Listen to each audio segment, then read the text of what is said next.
bullets 1 and 2, how can you preserve the electoral college as we know it and yet still have the president elected by the popular vote? Because the rules change so that instead of giving a winner-take-all system, you say, who won the national vote? And then you say, okay, the Republicans won the national vote. So you send the Republican electors to the state house to vote for the Republican candidate. So instead of controlling the electors at the state level, you basically create a legal agreement Between states. between A states compact. that whether all states agree or not imposes the will of those states on the rest of the electoral college. That's right. On everybody's state. Right. Basically, the states agree that they will abide by the national vote winner in determining who gets their state electoral college votes. I'm not sure if I understood what that question was. Who's imposing what? Well, my point is, if you get a number of states to enter into a legal agreement, the number being the number of those states, as few as 11, as I understand it, can control the 50% or the necessary votes in the electoral college. How do I phrase it? A legal agreement between as few as 11 states to commit their vote, regardless of how their state voted, to the winner of the national popular vote, would basically impose that dictate onto the other potential 40 or so states who don't agree with that. No? Well, no. Not The other technically. states do what they're going to do. Right. But it doesn't matter what they do then, right? Right, doesn't matter. Well, It what doesn't matter. what matters I is mean- whether or not there's enough states that have In the enough compact. electoral college votes. In the compact. Right. But that You're could not be, proposing anything. but can't that be as few as 11 states? Isn't that what I read? You know, you may be right, I don't know. I don't Few as know. 11 states, as few as 11 states, the way I understand it, can enter into a legal agreement to commit their vote for their electoral members, regardless of how their state voted in to the national popular vote winner. Right? The winner, yeah. the winner. Right. Of those 11 states. Or whatever states join the Or whatever, yeah, it could be more, certainly, but it could be as few as 11. Is there a legal requirement right now for states to certify to vets, essentially, their popular vote in every state? Is every state required to do that in some legal sense? No, what the certify law the says, what vote. the Constitution says is the states determine how they are going to award the electoral votes out of their states. That's what the Constitution says, and that's what federal law says. And they certify to the President of the Senate how those votes are going to be cast. The state determines. process. I don't think that's my question. The question is, in order to carry out the national popular vote, you have to have all the popular You votes need to from know who every won. state. You need to know who won. You have it from every state. Gotcha. Now, does every state have to provide that answer, that result? Well, we Oh, we- in certify fact- up the line Yeah. to our Secretary of State. I don't know that we have to tell the Fed, I'm sure we tell them. Well, It is in written terms in of the results of, certificate of authority. There's a It's reporting. written in that Right. process. It's written in the elector, well, it's going to be But authority. Matt Federal does her election thing law. and sends it up the line, and then it eventually all gets up to the Secretary. right, and under state law, the Secretary of State in New Mexico is required to post the final, the state canvass results at a certain point in time. Every state probably has that. Do they? I don't So- know. That's the question. Do Yeah, they have Every it? state certifies their election results. Yes, they have to go through a process of certification. I think it's like Minnesota has it set up so that you can actually challenge that certification after the fact. But most states, you can only, I don't know if it's only. Our audit law, is there a wrench in that works too? What is it? Our audit law or challenge laws or, I mean, Yeah.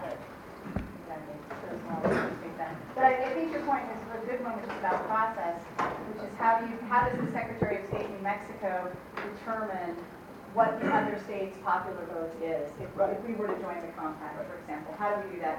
And part And of have that, confidence. yeah, how do you do that? And I think that's an important question of process and one that we definitely want to talk about. I don't know if we want to talk about it today, but think that's a really important point. Member states, all the member states have to send to the other member states a certificate saying, here's how our vote is. It's unclear to me at this moment how the non-member states are going to handle that, but I think that's the heart of your question, is how do you, there is no, we don't tally nationally, the House or, we don't I don't tally want to nationally. belabor this, but I happen to notice that in the report of the House of Representatives and Senators votes in each state that the clerk puts out, the House clerk, is different from the official result that our state posted on the web. It's different from the. Oh, that's interesting. Well, I don't know what makes it on the web that's completely and totally updated. We always pick up a vote here and there, and they get adjusted as pieces of paper wait, make their way up. if you go into the archive, Secretary of State's archive, you can go in there for the 2008 election. That's one of the ones I looked at. 2008 should be up here, I think. It's different from whatever was posted on Well, you're bringing up a whole different problem, which drives me crazy as well, but I don't know how to solve that here. But I don't always have confidence in the non-critics. But I understand exactly. Well, there's a canvas, and then there's a certification at our level, and then there's a canvas and a certification at their level. If they catch a discrepancy at the county level, they fix it, update it, and then whatever they post, and granted, this last time it took them a while because they were dealing with a new wrench of protecting individual precinct level privacy of the vote issues. But when they finally did, I mean, they do have the canvas certified and online, so I don't know. And it is the official results regardless of your very You just gotta legitimate make, I mean, questions. you just have to make sure that you've got the official number. And Not there's always election numbers night. floating around. But eventually it becomes official. So we already said this, just to get us back sort of on track. Under the national popular vote, all the electoral votes from the enacting states would be awarded to the presidential candidate who received the most popular votes in all 50 states, guaranteeing that that individual would be the president. And it would only take effect when enacted by states possessing a majority of electoral votes. So You know, the when it's a- compact does what When it's a blowout, one way or the other, having watched the process, we are less attentive to it sometimes when it's an absolute blowout. So it could make a difference if you go to a popular vote where you can't just sort of wing it at the end there, because you know it's so lopsided from your state. You don't care that much, and you're just hurrying so you can go home and go to bed instead of staying up until 3 in the morning. So it would make a difference, if you're actually going to use the popular vote, and it's going to get thrown in with a lot of other states. Which is not to say that anybody at this table doesn't take their job seriously, but there's a lot of tired, cranky people that want to go home. No. At the end of the process, that, we're never off by thousands and thousands and thousands, but, people get tired when they get it done, and they know that it's going to go one way or the other, and it's just crazy loss. in a way, we were following people back to the, where they drop off their ballot boxes and all the ballot stuff, and we didn't realize, but anyway, this woman we were following was the poll judge. Anyway, she pulled right in front of this liquor store, and we busted up laughing because we thought, oh wow, she's just so done. That was actuality, it was right, in actuality, their drop-off was right next to the liquor store. It was really outside for poll workers after the election. Okay, so, presidency. Okay, the compact, importantly, the compact would not change any state's internal procedures for conducting or counting its presidential vote, so none of that would change. After the people cast their ballots in early November, the popular vote then counts from all 50 states and D.C., and they'd be added together to obtain a national grand total for each presidential slate, and each state in the compact would then award their electoral votes to the popular vote winner. So just to be clear, so this goes into effect when you have that rare discrepancy between the national popular vote and the electoral college? No, it would be in effect always. So they always would be, yeah. The states in the compact would always award their electors to the national popular vote winner, as opposed to the state. Each chief election officer, which is mostly Secretary of States, in Utah it's the Lieutenant Governor, but mostly the Secretary of State, the chief election officer would be responsible for determining who the national vote winner. He or she would be required to treat as conclusive an official statement containing the number of popular votes in a state for each presidential slate by a day established by federal law for making the state's determination, and that's in December. Member states, and I've told this to Paul, member states are required to send other member states an official statement of their popular vote totals, and non-member state totals must be obtained through other means by the state's chief election officer. The chief election officer must release, I think this is an important part of this, must release to the public how they counted all those votes, what documents they relied on. Here's the officials, here was my total account, and that's for transparency. To say, look, here's how all of this worked out. This is why I'm making these electoral orders, the ones who were elected from our state. Okay, so that's the basics behind the national popular vote. And we'll go into a lot more detail about the national popular vote next time. But those are the basics, and it's actually pretty simple. It's a pretty simple system in terms of how overall operates. Have a compact? Yeah. You want to address that, Jim? The compact issue? Because I know there's a compact clause, and it touches on political things that Congress has to approve it. So how do you get around that problem? And why complicate it with compact? I'm going to tell you all about that at our next meeting. All right. It's the What you're teaser. saying is a good question.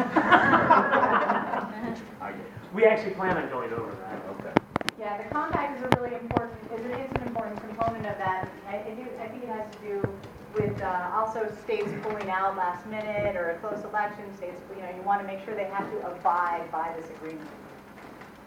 But I think there's, we want to talk about that more than that. So in thinking about what we want to do, then we need to think about, okay, well, how do we get represented? How does representation occur in a society, particularly with the President of the United States? As citizens who are deliberating this particular issue, right, we want not only to understand American political life, but we also want to make judgments about it. We want to come back to sort of Jefferson's statement. We want to look, has this evolved? Do we want to change? Is this a good system? Maybe it is. Maybe our conclusion is it's a great system and we want to keep it, but maybe it's not. And so that's what we're trying to debate and consider and reflect on and think about. So to make evaluations, that's really hard, right? That's the really hard part. How do we go about doing that? I'm going to provide a perspective that I think is a good perspective. It's one that we generally start off with as political scientists in thinking about how democratic politics play out. But I think as a group, we might want to expand that list, or we might want to consider other things. So I'm going to offer us measuring sticks which we can use. So the main measuring stick that I tend to use in my work is sort of an ideal of democracy and how well democratic values are embedded in our institutions. And I certainly think this is one perspective that we need to bring into this debate. It's about sort of Kim's initial point, which is I want my vote to matter. It's about also constituencies and how we elect and how we do this check and balance and all of those things in terms of our representation. So fundamental principles of representative democracy suggest that, first of all, we have a representative democracy. We don't have a democracy, and we have a republic. And as a political scientist, I often don't get into that because it's of course a specific detail, and people like to talk about it. But you can't have a democracy in a large society. You've got to have a representative democracy. It's the only way. A representative democracy, so we sort of just, when we say democracy, we always think of a representative democracy, unless we're talking about a kibitz or something like that. A republic is ruled by the people, exercised indirectly through elected representatives. And then additional benchmarks to consider for a democracy is political sovereignty, political equality, and political liberty. And political liberty is certainly one of the key components of why the founders designed the system the way they did. How do we protect liberty and maintain order and stability? Popular sovereignty, the definition of that is that ultimate source of all the public authority in a democracy is the people, and that the government does the people's bidding. And so the principal way that that's accomplished is through majority rule, and we see that in our legislature. Across the country, we see that the rules focus mostly on majority rules, right? Majority wins. You have to have a rule. That doesn't mean we don't frustrate factions and create compromise and divide government so that we can stop factions from forming, but still the principle of majority rule has to abide. Otherwise, you automatically have tyranny, right? Because the minority would win. The second thing is political equality, and I think that these are basic values that as Americans we've sort of been raised with and probably feel pretty comfortable with thinking about all of these. Political equality is that each citizen should have an equal influence over public outcomes, and this is most embodied in the idea of electoral democracy, or one person, one vote. And elections are the only place in our system of government where every person is equal. That's the only place, right? That you don't, you know, when it comes to lobbying from Congress, it's extremely lopsided. 95% business, 5% public interest, right? So the only place where we're all equal is in the voting booth. And so the principle of political equality is sort of fundamental to a democratic society because that's the only place where the very rich and the very poor are equal in determining outputs of government. And if you think about what politics is, and there's all kinds of definitions of what politics is, but from one perspective, politics is the mobilization of bias for my interests, right? And so I want to win, I want to mobilize to create bias for my candidates and my interests. So elections are the only place where we can ensure political equality. And the last one is political liberty. And these are basic freedoms essential to the formation and expression of our popular will, right? We have to, if we're going to have political equality and we're going to have sovereignty, we have to be able to express ourselves. We have to have the right to say whatever we want, to meet. The press has to be able to speak. We have to, we can't have arbitrary arrest or have the government come in and intrude on our rights. We have to be able to run for public office and express our ideas. So political liberty is another fundamental way to think about democracy and an ideal, and a way for us to sort of, as a group, I want to put these out, to evaluate a scheme of representation. Because ultimately, that's what the Electoral College is, right? It's a scheme of representation, right? It's one way we get represented. Is it a good way? We have to answer that. That's our objective here. And we can have multiple opinions. I'm hoping that as we move through this process, that it'll coalesce into some sort of at least majority agreement. And I don't know what that outcome is. So what other kinds of, so let's talk about this framework if we're comfortable with thinking about it through this lens, and then possibly additional lenses that we think we need to consider. And I've heard a number already, so feel free to bring them up.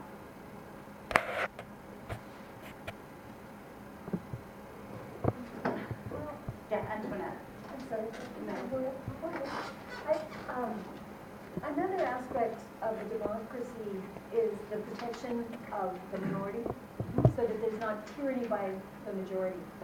And one of the things, it's just interesting to me, and I just want to comment on it, in terms of minority representation, the Latino vote now is important and there are concessions made to the Latino vote because of their positioning within the states with the most electoral college votes. So it's really ironic at this time that they've actually sort of are in the process of gathering political power. They're going to change it. So I want to put that out there. And then I just think about another aspect of a benchmark of assessing is acceptance of the results. And I just wonder how citizens of a state who are members of this compact are going to feel when their state votes for, if it happens just like it happened, they vote for President A and all of their electoral college votes go to President candidate B. And so I just wonder how the citizens are going to accept that. So those are the two things I'd like to sort of put on the table when we evaluate. Okay. So voters' perspectives and process. Okay, Steve? I'll pass for now, thanks. Yeah. I'll pass for now. I had a comment, but I'm good, thanks. Okay, Terry. I think that and I was kind of mentioning this to Kim during the break, is that it really comes down, there's a couple of points I want to make. It comes down to motivation. And I think everything in life, anybody who's trying to convince anybody else of anything, you've got to get that person motivated.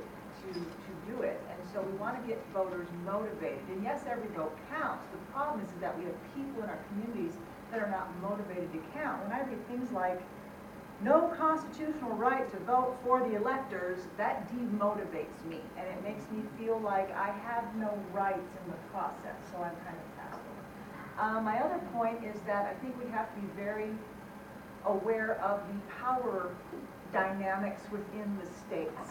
Some states have more equality throughout amongst their citizens, other states do not, and that we have a power dynamic that is at play, and there are people within the state, even though they have the right to vote, voting is generational, it's cultural, there's a reason why some people do not vote, there's a reason why some people do not. And so we have to be aware of what those demotivators might be, and then we have to look at the equality within the state and make sure everyone feels like they have a say.